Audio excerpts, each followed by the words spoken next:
I'm Laura Bonnell, and this is the Living with Cystic Fibrosis podcast coming to you from Detroit.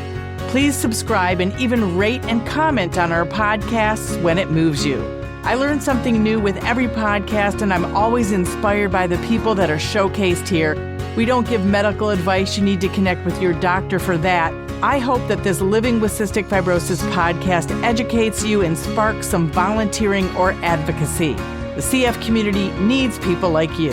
Thanks to our sponsor, Viatris, for their support. So Beth Vanstone is the mother of 2 daughters and one who has cystic fibrosis. That is Madi, who is 23 years old.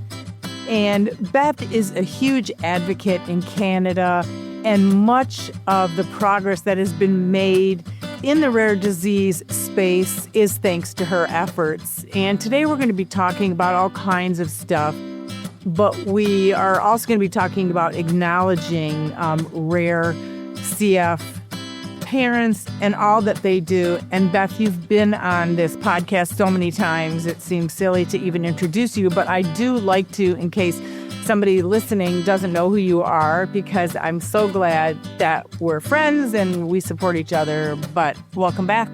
Thank you so much. It's so nice to be here again and talk with you and share what's going on in Canada and learn more about what's going on in the USA. Let's start with Canada and how things are going there for the rare community. So as far as the rare community goes, there has been very little movement, sadly. We had a rare disease drug strategy that was introduced in February 2023. It was to address a lot of the gaps that we have in policy. For example, coverage is different all the way across Canada depending on your province. So we call that a postal code lottery. There's also, it takes a long time to get access to rare disease drugs. There's no special process for that. We don't have a lot of clinic and specialty care for rare diseases. So we had this policy written in. To date, only one province has signed on to this new piece of policy. So one province has access to it. So as far as eliminating what I referred to as the postal code lottery, that didn't happen because still each province has to sign on to this. So nothing's really happening. It's very, very frustrating. We keep, knocking up doors and trying to make change. It doesn't seem anyone's listening. We do have a very small piece of good news for the CF community. We had Tirage on that we talked about. Vicky Maldonado. And Cambry White, yes. Okay, and they all have with the same rare mutations, right? So the province of Alberta just added all of the rare mutations to be covered. So one province has now done that. So we are really hopeful that the other provinces will follow, which would then support patients like Tirage and Vicky's son, and it would support all those patients. So it's a bit of news. It shouldn't be this hard. Rare disease, living with a rare disease, it shouldn't be this hard, but that is a piece of positive news for us. And we're just hoping that the other provinces will adopt that policy very quickly and patients can get on and give this drug a try. And that means it will be paid for and they can try the drug. That's exactly right. Yeah. And it's for the rare mutation. So, we've talked to patients, Laura, and no patient and no doctor wants a patient to be on a drug that's not benefiting them. Like Tirage said, there's risk and reward. So when there's no reward, there's no point in taking the risk. So these patients basically just want the opportunity to be able to try. And if the drug is benefiting them, then they should be able to have access like all the other patients across Canada have. And that's what we're hoping for. So kudos to Alberta and the amazing advocates out in Alberta that made this happen. And I'm really hoping that we'll see progress across the country quickly. I did retweet one of her tweets and put something on LinkedIn and saw your post about Vicky's son. She must be so relieved. I mean, you're just fighting. You're working so hard. She must feel so good about this decision now. Well, I think she will not rest until Ontario has it covered. So I think although it's a glimmer of hope, she's grabbing on. And I think, like any mom, she wants to have that, sign it, get it done, and get that drug into my son. I think that's what she's hoping for. And as we all are. So our community is supporting Vicky and all the other patients with rare disease, with rare mutations, so that they have access to Trikafta very quickly, and they can hopefully see benefits from it. And as you always say, so everyone has it, not just our kids, but everyone should have access to it. Absolutely. And the opportunity to try. If you don't know, you don't know. And you're not going to know unless you're given the opportunity to try that drug. Being excluded because you don't know is just like being given up on. And that's not what we do. As human beings, we should never give up on one another. So if there's an opportunity that this drug may benefit a patient, they should certainly be able to try it. We know that it's safe. We know that it's effective, for most patients, and it could be effective for this child. Let's let them try, and if it doesn't work, then we'll hope Emily's entourage will find something soon, right? Right, exactly. And to be clear, the issue was, even though their children's entourage's mutations were considered rare in Canada, they weren't considered rare in their native ethnicity, wherever that was. I think it was Ecuador and was it Iran? But wherever everybody had, their native land, it was only considered rare in Canada. Much more rare in North America, right? Yeah. Although I don't know if all the other countries have access, right? Right. Or even have access. So, and testing and all of those things. So we really don't know everything that's going on over there. Just that we're dealing with where we are now and what should be done that's done right. Exactly. So one thing that we talked about that I loved when I saw that you were posting it was a PhD for rare parents. And it's a made up thing. We should all have a PhD in it. I mean, easily we could all have it. Why don't you kind of walk us through how that came about and what it means? Absolutely. So all of us that are in rare disease and in advocacy are dealing with brilliant minds, people that have masters and PhDs, and they're just, they have these degrees from universities and whatever it might be in science and in business. And you always feel, at least I always felt, a little lesser than, because I didn't have that piece of paper to say, that I belonged. You kind of feel like I'm the one thing that doesn't belong. I'm just a mom, right? And I started thinking about it. I said, you know what? I don't have a PhD from a university, but I have a PhD from life, and life as a rare disease patient, parent, and advocate. And that brings a lot of value to the table. And I think it's being overlooked. I think the value that patients and caregivers bring to the table is undervalued significantly, because we live this life day to day, from diagnosis all the way through. We're living this, we're advocating where we can. And that's not just advocating for access to medications, that's advocating for care, advocating in hospital stays, right? We're negotiating different treatments with doctors. And like, we have a PhD in life with rare disease, and we can offer as much, if not more, to stakeholders, bringing the experiences that we have accrued over the years. So I just made up a PhD for myself, and I thought, you know what? I'm just going to rate it up. I'm giving it to myself because I've earned it, and I put a lot of the different things, the courses per se that I've taken, and that we all as parents have taken, to earn our PhD. And I think that we need to be at the table with the stakeholders making decisions, and I think our opinions need to be valued, and our PhD in rare disease needs to be valued as much as somebody else that's come out of a university. Because quite frankly, somebody that's come out of a 6-year program, 7-year program, still does not have the experience that rare disease patients and parents or caregivers have in the realities of living with these rare and chronic diseases. So I just decided that it would be a great idea for me to write up my own PhD. I think we should all have one. I do too. I love it. I mean, you think about even diagnosis, for those of us whose doctors didn't think that our kids had CF, like story after story of a parent saying, no, they have this symptom and this symptom, not being believed, parents who have kids that are diagnosed late, just that basic. And then you move into begging a doctor or requesting that they do a test. And you've been watching what your kid's going through, and so you know it. And then working with legislators, et cetera, traveling to DC, working in your home state or your home country. And it never ends. And this is in addition to a full-time job that, we all have, and another child, et cetera. So, yeah, I think the Bonnell Foundation should give out some PhDs. I think that would be so cool. And I think there are many deserving caregivers and patients that could be on the receiving end of their own PhD because they've certainly been earned.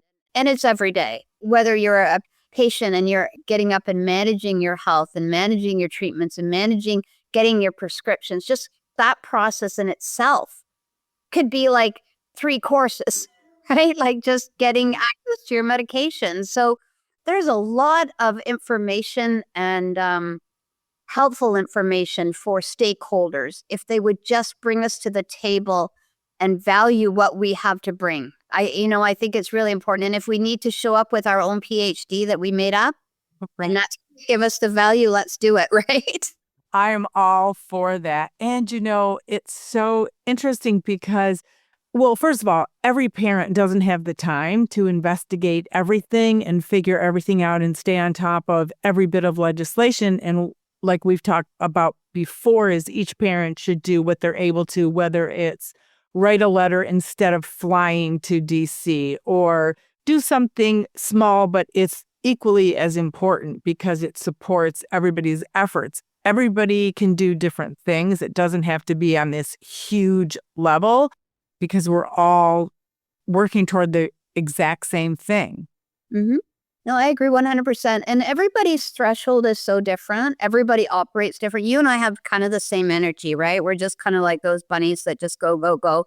And our angst keeps us motivated to keep going and going. Not everyone operates the same as us. And it's great that we're all so different, right? Like we're all different. So you know what? If it's all you can do to look after your children and your sick child and your husband and your job, that's okay.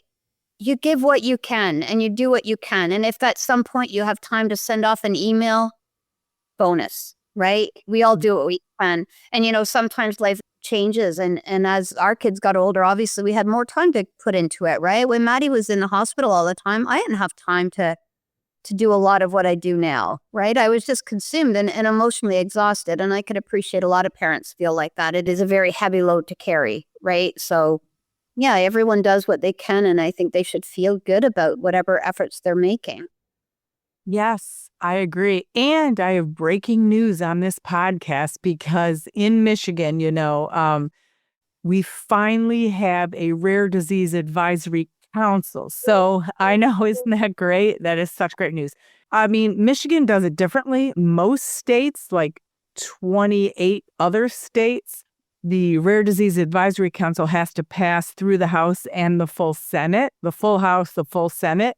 And in Michigan, it's passed through everything except the full Senate. But because it's on this boilerplate, in Michigan, the Department of Health and Human Services appointed the Rare Disease Advisory Council, which I am on, and then we elected a chair and a vice chair. And Dr. Stephen Rapundolo is the chair, and he's with MichBio, and every state has a bio group. And I am the vice chair, which I am so excited about. Thank you. Sorry to interrupt, but I am so excited, and I don't think they could ask for anybody more passionate and more educated and stronger to be working with them. So congratulations. I'm really excited for you and for patients of Michigan to have you representing them. So good job. Sorry, carry on. Thank you. No.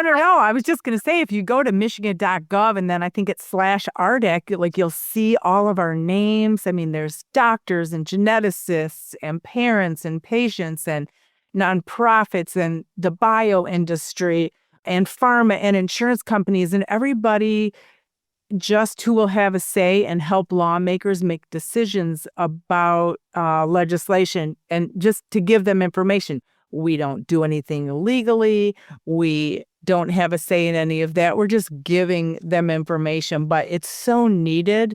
So we're hoping that this does pass the full Senate in this lame duck session, and hopeful that with the new administration, it's not chaos and it doesn't get worse. I mean, I don't think any party wants bad things to happen for healthcare and loved ones. So I'm just hoping that everything goes as smoothly as possible and there is a good transition, and we continue to make progress. But it is worrisome to wonder, when there's change, how that's going to play out.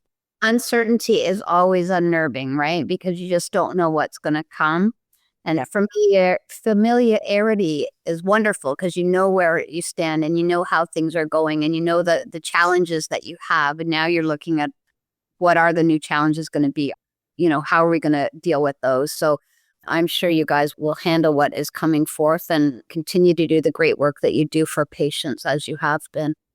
Yeah. Well, I think we're hoping it goes smoothly. I mean, the Affordable Care Act has helped so many people. I know there's so much controversy around it, but it's really benefited the chronic illness community. And hopefully the average person knows about that, even if this isn't something that they access, or they'll do some research to find out more so they know the benefits of it for people with chronic illness. So Tell me a little bit like a synopsis, what that is, what that entails. I mean, it's the marketplace, but it's something that when you have a chronic illness, you can't be discriminated against.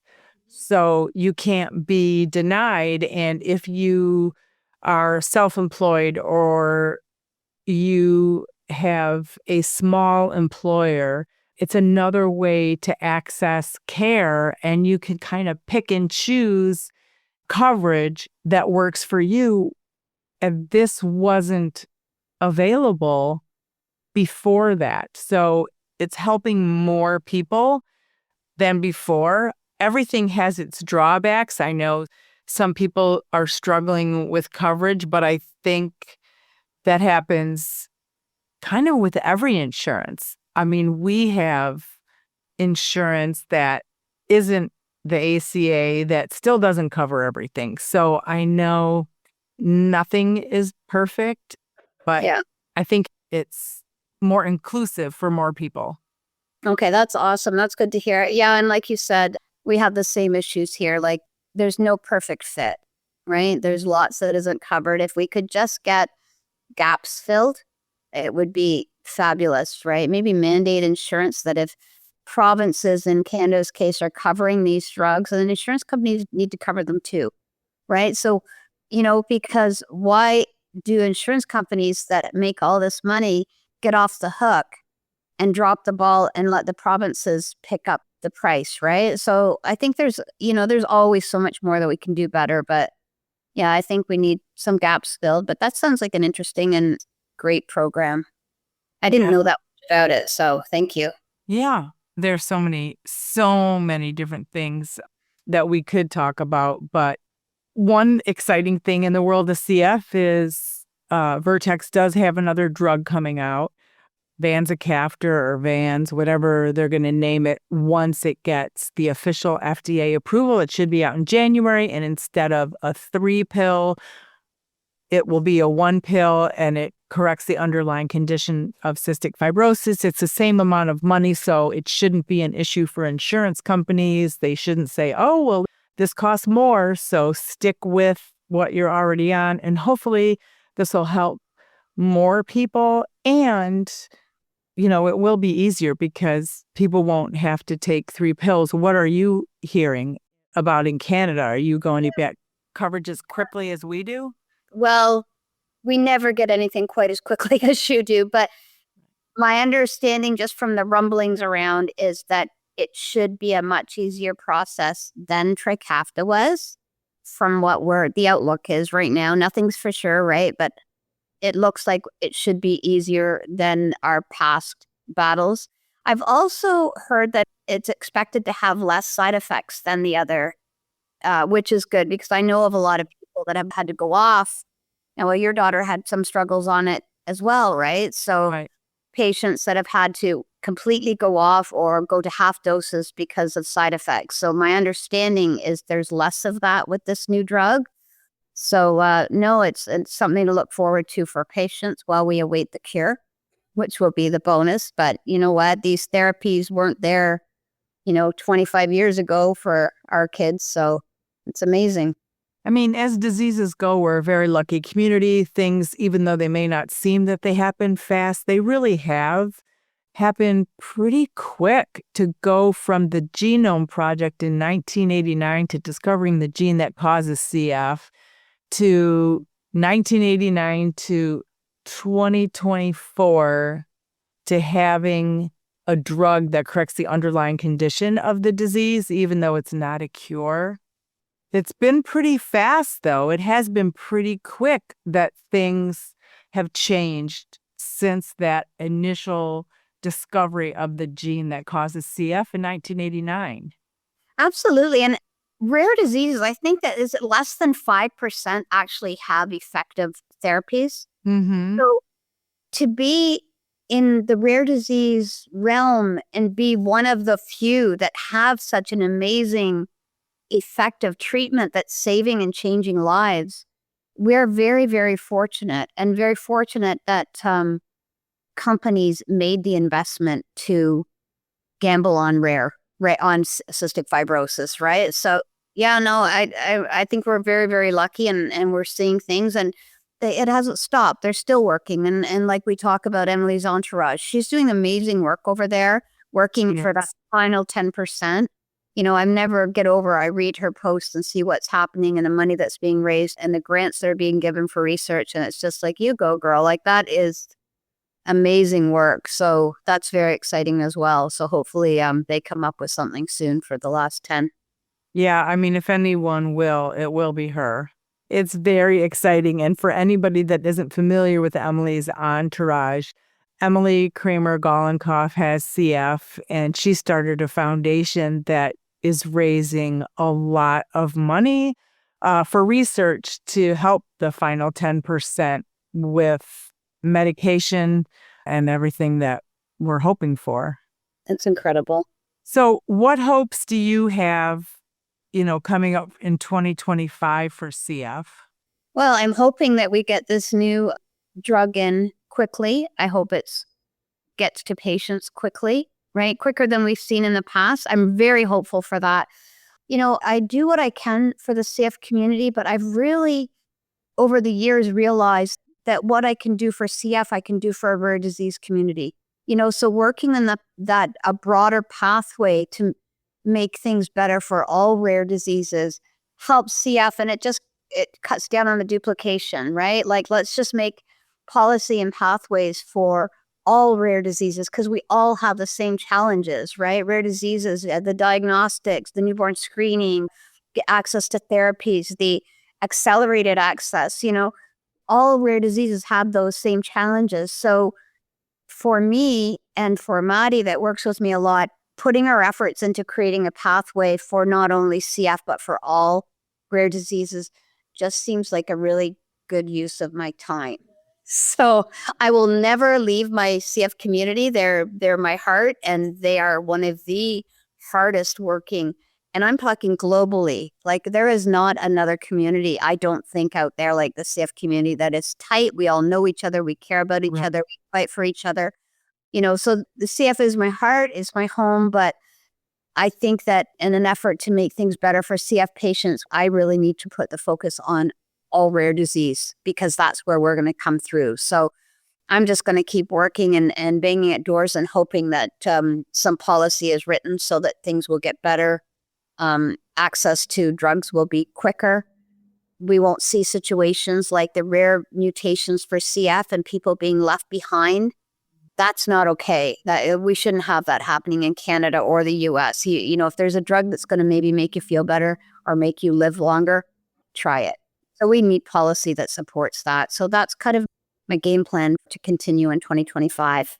That's awesome. I really think, we've talked a lot in the past about Egypt. I think they're real close to getting Trikafta. So that's very exciting. It's so amazing knowing those parents and those doctors and the hope they have. So as more countries work toward this, I hope it happens. And I also encourage people to listen to the CF Masterclass and the CF Global Masterclass, because many parents share their feelings about CF around the world. And you're part of the Global Masterclass. And then I have parents from Egypt and Istanbul and Jordan and all over the place, Ireland. And it does give you perspective about CF around the world. So take a listen to that. But I'm glad we could just do a quick catch up and let everybody hear how things are going in Canada and here in the US and what we have going on. Well, thank you, Laura, for having me on again. And I really appreciate, and all Canadians with CF appreciate you sharing your platform to share the stories and educate people on what's happening and the challenges we're having here as well, because there's not a lot of platforms as amazing as yours. So for you to share that, to elevate our voices, it's really appreciated, and it is making a difference over here. So I thank you for that, and I always love to chat with you. Thanks. I know we could go on and on forever. And yeah, it's an honor to be able to do it. We love our Canadian friends, and I'm grateful that they listen to the podcast. So thank you. Thank you so much. The original music in this podcast is performed by Kevin Allen. It's not complicated. Who happens to have cystic fibrosis. We all got our worries and fears. I know it's got you frustrated, but loving you is so alright.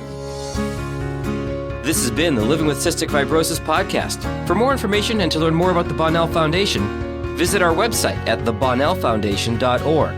That's the BONNELL Foundation.org. This podcast was produced by Jag and Detroit Podcasts. Follow our show on Apple, Spotify, YouTube, or wherever you're listening right now.